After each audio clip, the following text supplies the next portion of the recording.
Hey, hello guys, welcome back to my new vlog. फेरि पनि स्वागत छ मेरो छोटो मिठो ब्लगमा। यहाँ समाचार है, यहाँ मा आइगएको लागेको छ, त्यही भएर मा आइगयो हेर्न जान लागेको छु। म एक्लै छु अनि मेरो कुकुर छ उ अगाडि, कुकुरलाई देख्नु। हेलो गाइज, यहाँ हामी नहरमा पुगिरहेको छु। कुकुर र म दौड्दै कुकुर हेर, यहाँ नहरको यो जुडाको नहरको किनारमा छ यो कुकुर पप्पी। देख्न सक्नुहुन्छ मेरो कुकुर पपी यहाँ।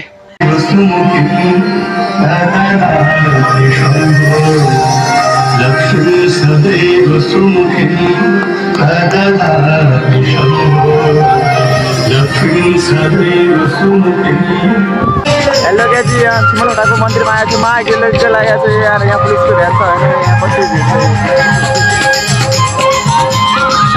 ए गाई चाहिँ यहाँ कुकुर भएको आएन, समोसाले किनेर ल्याएको छु होइन। यो समोसा खान नाच्छ कुकुर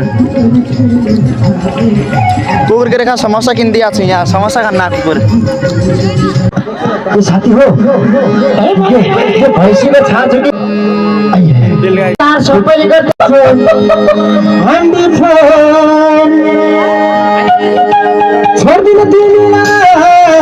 आमालाई, बलि भनिदिन्छ हामी आमालाई, बलि भनिदिन्छ हामी आमालाई।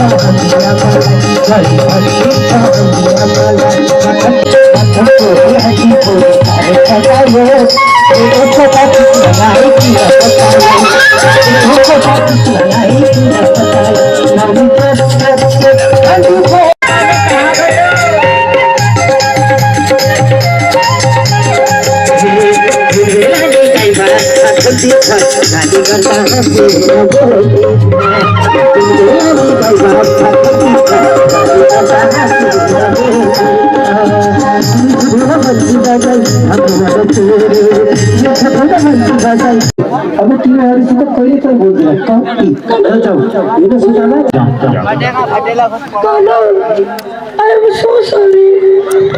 केको सोसरी म केही जान्दिनँ। फटेका छ यहाँ बुढा होइन होइन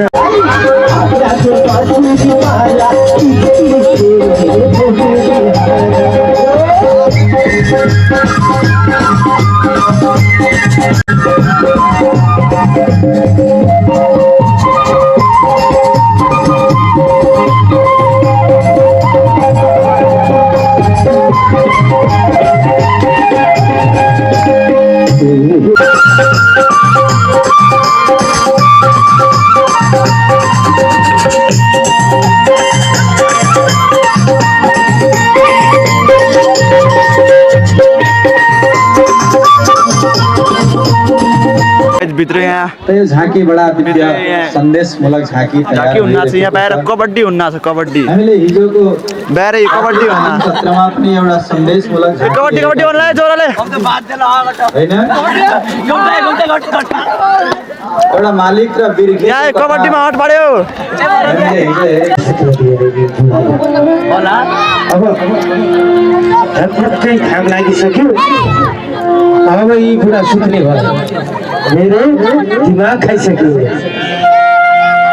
तिमीले कुरोलाई काट्यो खोप्दा खोप्दै गएर तपाईँको बिरामी छु भनेर के सुनाइदिएको थिएँ छोरा। अहिले आएर तपाईँलाई आरोप लगाउँछ सुखमा गएर पुरा काटिस भनेर। होइन बाबा, मलाई बिहान बिहान हजुरसित बोलेर यो आज टाउको दुखाउनु छैन। म गएँ बुहारीसित धेरै पछाडि लगाउनु, फेरि बुहारीले दिएन भन्नुभयो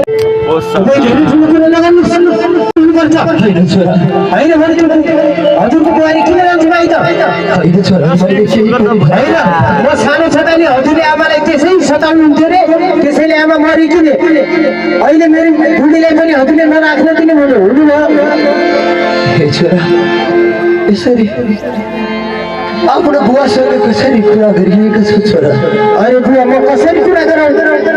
न त हजुरले मलाई तपाईँले अब मेरो घरबाट जानुहोस्, तपाईँले बस्नु भने मेरो घर जानु भन्न, ल जानुहोस् मेरो घरबाट जानुहोस्, फटाफट जानुहोस् भनेको। न त नपरोस् हेर्नुहोस् छोरा, म जाउँ त कहाँ जाउँ यो बुढो जहाँ पनि जानुस् हजुर भित्र आश्रम जानुस् या कुनै घाटमा जानुस् मलाई मतलब भएन तर मेरो घरबाट जानुस् छोरा म एकैछिनमा हजुरको बुहारीले लिएर आउँदैछु हजुरले यो घरमा भयो भने फेरि नराम्रो नहोस् नि हजुर जानुस् यहाँबाट छोरा म तेरो खुट्टा ढोक्छु छोरा होइन म केही जान्दिनँ छोइले फेरि हात उठाउनु पर्ला यो हात छोड्नुहोस् उता जानुस् छोरा उता जानुस् मेरो घरबाट निस्किनुहोस् छोरा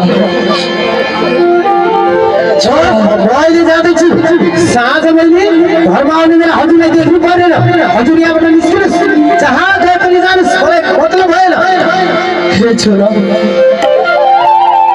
कालभित्र बाटो गरौँ खुडा भेट्दै यो बुढो बाबाको घाँटी छोरा तर घरबाट निस्केर जाँदा भयो छोरा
Once more, please.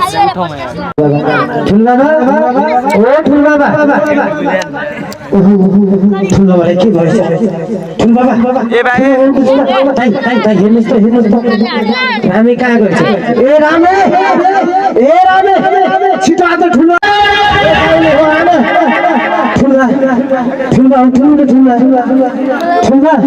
ए रामे कहाँ गएछ रामे बाबा के भएछ बाबा के भएछ पनि तेरो घरमा कचकच हुन्थ्यो बुहारीले पनि बाबालाई कहिले मिठो बोलेन अब मैले बिहान पनि सुनाउनु पर्छ नहीं केटा हो उठाऊ यसलाई रुनको नहीं भाइ सन नहीं बाबा उठ्नुस् छोड्दिनुस् न बाबा उठ्नुस् छोड्दै हिँड्छौँ जे भयो अब बाबाको सेवा नगरी सके पनि कर्म खान राम्रो सिक्दैन बाबा मेरो बाबा